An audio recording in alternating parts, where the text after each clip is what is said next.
स्वागत करती हूँ आपका अपने चैनल जनता का फैसला न्यूज में। और अभी हम आपको लेकर आए हैं राष्ट्रपति भवन के मीडिया पार्क कार्यालय में। जी हाँ, आपको बता दें सनातन संस्कृति के पुरयोद्धा जिन्होंने सनातन संस्कृति को जो है रूह में उतारने की शिक्षा दी, कमलेश तिवारी हत्याकांड पे बात करेंगे।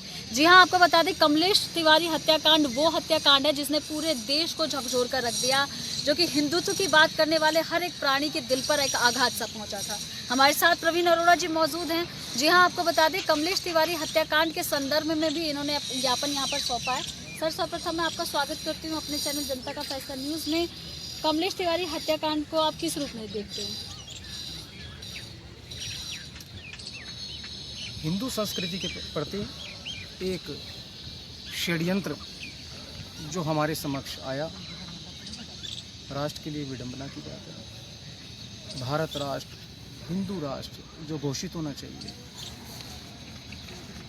उससे विचलित है और एक संकीर्णता का परिचायक हमारे समक्ष स्वर्गवासी देशभक्त कमलेश तिवारी जी का जो जीवन हमारे मध्य नहीं रहा, राष्ट्र के लिए एक बलिदान हमारे समक्ष है और हम सबको उनसे प्रेरणा लेने की आवश्यकता है। सर, उनके हत्याकांड के बाद कुछ मांगे की गई थी जिनको सरकार ने मान लिया, लेकिन अब तक वो लाभान्वित हुए नहीं उन योजनाओं को।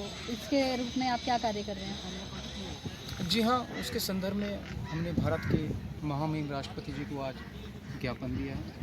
इस ऐतिहासिक भूमि में आपके समक्ष, इस प्रांगण के समक्ष हम खड़े हैं। परिवार की ओर से संतोषजनक जो घोषित भी हुई थी उपलब्ध नहीं हुई है। कुछ मांगे मानी गई और मांगे क्या, ये तो एक सम्मान है। ऐसे महापुरुषों का राष्ट्र सम्मान करे तो हम सब के लिए सौभाग्य की बात है। किन मांगों पर रखा है? मांगे एक कोर्ट में केस जो फास्ट ट्रैक कोर्ट में चलना चाहिए था, वो एक उस गति से नहीं प्रारंभ हुआ है जो घोषित भी था राज्य सरकार के द्वारा, उत्तर प्रदेश सरकार के द्वारा, पदाधिकारियों के द्वारा लिखित रूप में। उसके अतिरिक्त श्रेणीबद्ध तरीके से जो सिक्योरिटी उपलब्ध कराई जानी चाहिए थी, वो उपलब्ध नहीं हुई है। इसके अतिरिक्त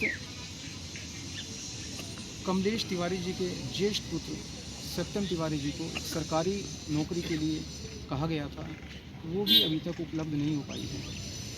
और इसके अतिरिक्त एक आवास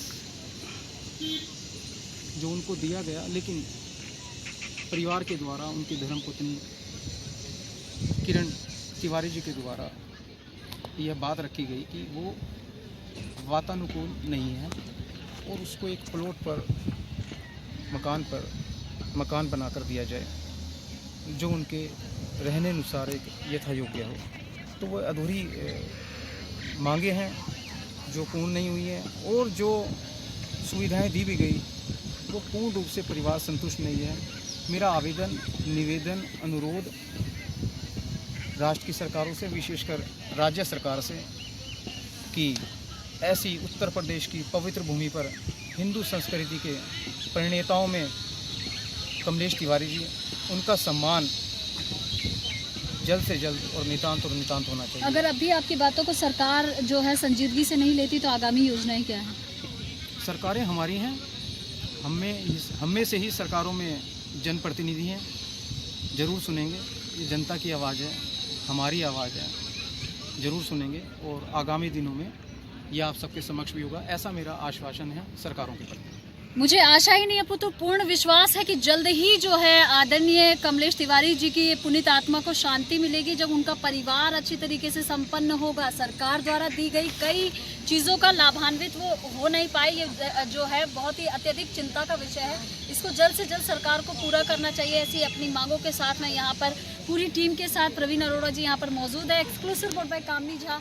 थैंक यू सो मच।